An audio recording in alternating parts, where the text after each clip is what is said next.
Hello all and welcome back. I hope you're all doing really well. Going to jump headfirst into this one as there's a decent chunk to cover today.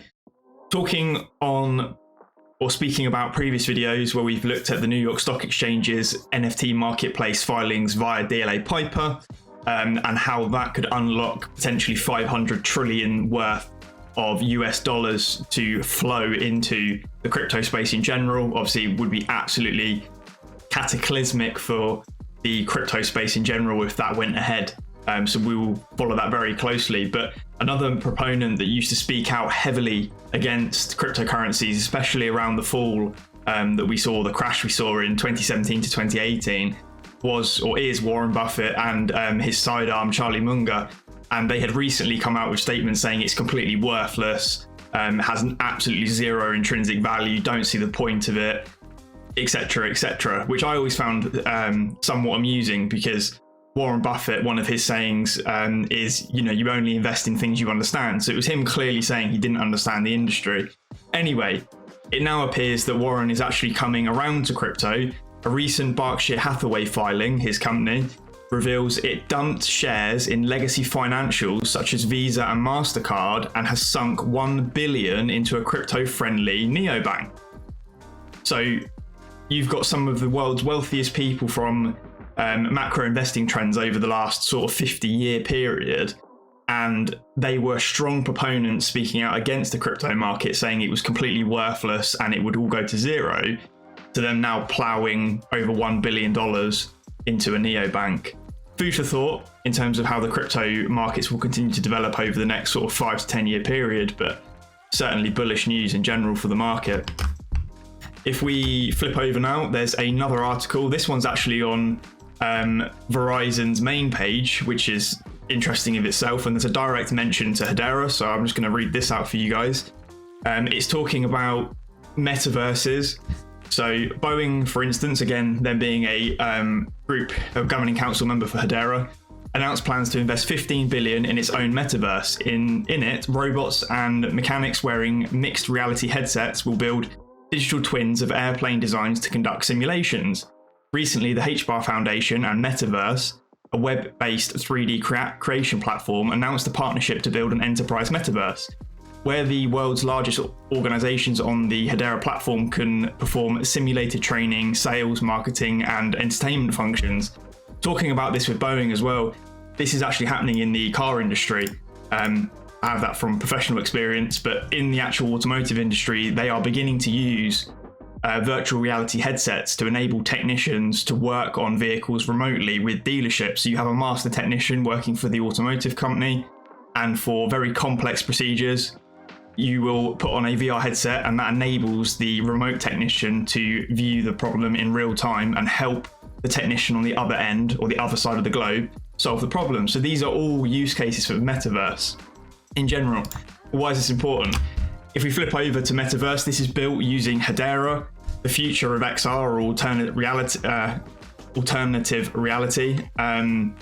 Really unique, and this is the type of use case people should be thinking of when they think of Metaverse.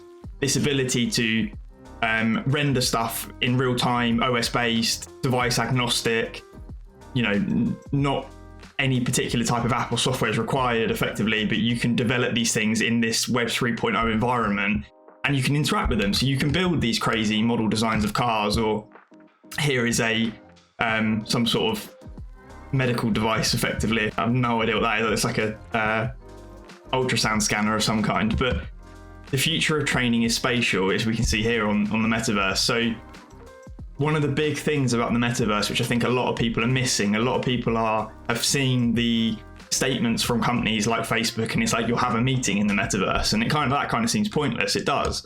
But these types of applications of the Metaverse are really the reason why it will continue to grow. The way companies can develop their products within these virtual environments, and then you turn up to a virtual showroom in the Metaverse, and you sit in your Lamborghini and have this virtual experience of the vehicle, for example. Maybe you can attend that particular product launch. There are plenty of use cases for this kind of technology, and Hedera is paving the way. So really great news from that standpoint. And as I said, that previous article being on Verizon.com's main page, just goes to show that they're aware of the project as well, and will continue to drive it forward. More news as well from 𝗟𝗘𝗡. So again, there was a previous video that I touched on 𝗟𝗘𝗡, a fantastic use case. I think working mainly with the Canadian government for vaccine passports, whether or not you were against them. Regardless, it's still a step forward for utilization of Hedera. But 𝗟𝗘𝗡 has now announced the relaunch of the Grocery Coupon Network, or GCN, website with over 14 million unique visitors to date. Again, this is built on top of Hedera. The GCN currently has over 231,000 active newsletter subscribers, 133,000 Facebook likes, 97% from the US, so the demographic is potentially US domiciled, with over 14 million visitors. So a decent amount of exposure again for Hedera and its ecosystem, as well as another use case. And this kind of goes in tandem as well with the Coupon Bureau, who's doing something similar, utilizing Hedera to create, issue, and track the coupons that they are putting out. Moving on again, some more Hedera news, which is fantastic. We're finally sub 3-second consensus latency on the Hedera network, which is massive for finality of transactions. Before it was touted as 3 to 5 seconds. We are now quickly approaching 2 to 3 seconds of transaction finality, which is a massive step forward again for Hedera. It just keeps getting faster. We said this before, the transactions are, incredibly scalable, especially when you start thinking of notions like sharding. So big stuff for Hedera here. Also, quick look as well, some infographics produced by the UCL Center for Blockchain Technologies, looking at the global power consumption of some of the leading projects in the space. We can see Ethereum 2.0 there, ahead by a country mile, not a metric they want to be leading, though, I must admit, at nearly 31,000 kilowatt hours. And then we've got Hedera coming in at the front of the pack at 3.5 kilowatt hours.